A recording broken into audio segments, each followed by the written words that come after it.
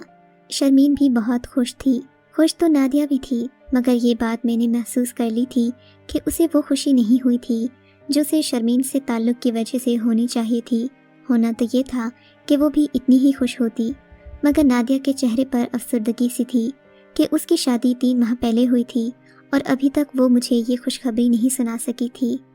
خود میں نے بھی اس کمی کو محسوس کیا۔ اسے لیڈی ڈاکٹر کے پاس لے گیا، مگر پتہ چلا کہ وہ کبھی بھی ماں نہیں بن سکے گی۔ اس کے بعد شرمین اس کی دلجوئی میں لگی رہتی۔ نادیہ بظاہر تو ہنستی مسکراتی، مگر میں محسوس کر رہا تھا کہ وہ اندر سے پریشان ہے، کیونکہ وہ اولاد پیدا کرنے کے قابل نہیں تھی۔ میں نے دیسی حکیموں سے بھی علاج کروایا، تعویذ کنڈوں کا سہارا بھی لیا، مگر نادیہ کی جانب سے کوئی خوشخبری نہیں ملی۔ ادھر شرمین کی زچگی کے دن قریب تھے۔ ڈاکٹر نے اسے آرام کا مشورہ دے رکھا تھا۔ اب شرمین نادیہ کی خدمت کرتی، ہر طرح سے اس کا خیال رکھتی، کہتی کہ اس کا بچہ میرا بچہ ہے۔ میں بھی سوچتا کہ آنے والا مہمان واقعی خوش قسمت ہے، جسے ایک نہیں 2 ماؤں کا پیار بنے گا۔ پھر شرمین نے بیٹے کا تحفہ دے کر ہمارے گھر کی خوشیوں کو 4 چاند لگا دیے۔ ہمیں تو ایک کھلونا مل گیا، مگر نادیہ کی اداسی اور بے چینی بڑھتی جا رہی تھی۔ اس کے دکھ کا احساس مجھے بھی تھا۔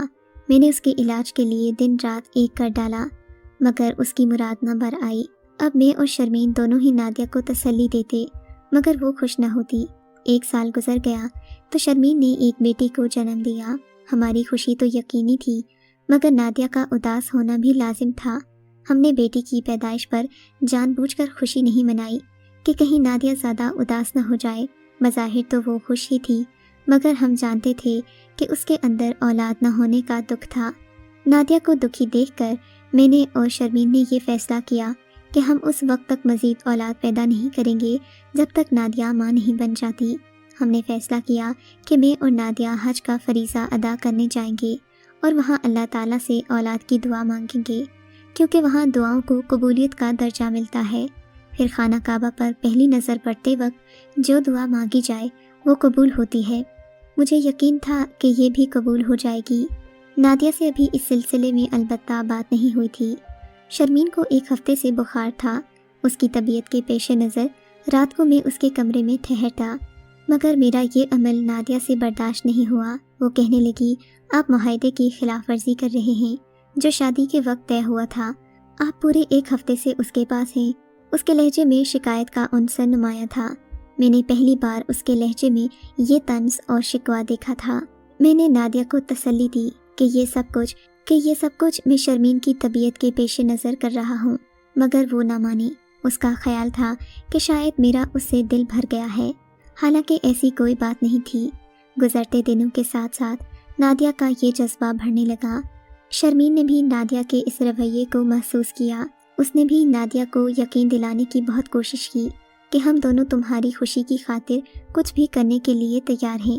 کبھی ہم نے اپنی اولاد میں تفریق نہیں کی، مگر نادیہ کا جذبہ بڑھتا ہی رہا۔ شاید اس کا جذبہ محرومی اب شدت اختیار کر لیا تھا۔ اب وہ اکثر و بیشتر مجھ سے لڑنے لگی۔ مجھے سمجھ نہ آتا کہ میں کیا کروں۔ وہ بہت دیر تک بولتی اور شرمین کی برائیاں کرتی۔ ان حالات میں اور شرمین بھی پریشان تھے، مگر ہمارے بس میں کچھ نہیں تھا۔ نادیہ کی ذہنی حالت بگڑتی جا رہی تھی۔ ایک دن اس نے مجھ سے آخر مطالبہ کر ہی دیا کہ میں شرمین کو طلاق دے دوں، مگر میں ایسا کیسے کر سکتا تھا؟ شرمین اب میرے بچوں کی ماں تھی، میں اسے چھوڑ نہیں سکتا تھا۔ نادیہ کو بھی چھوڑنے کا سوال پیدا نہیں ہوتا تھا، کیونکہ وہ میری پہلی محبت تھی۔ بالآخر میں نے ایک انوکھا فیصلہ کر لیا۔ ایک دن میں خاموشی سے گھر سے نکل گیا۔ میرا رخ ایئرپورٹ کی طرف تھا۔ میں نے باہر جانے کے انتظامات مکمل کر لیے تھے۔ میں آج بھی بیرون ملک میں رہ رہا ہوں۔ یہاں رہتے ہوئے مجھے 3 سال گزر گئے ہیں۔ دلچسپ بات یہ ہے کہ یہاں میں نے ایک تیسری شادی بھی کر رکھی ہے۔ نادیہ اور شرمین مجھے بلاتی رہتی ہیں۔ ان کا کہنا ہے کہ اب وہ اتفاق سے رہیں گی، مگر میں وہاں جا کر کیا کروں؟ اب میں یہاں اپنی زندگی میں مطمئن ہوں، البتہ باقاعدگی سے خرچہ اپنے گھر بھجواتا ہوں۔ اب آپ ہی بتائیے، قصور میرا ہے یا نادیہ اور شرمین کا؟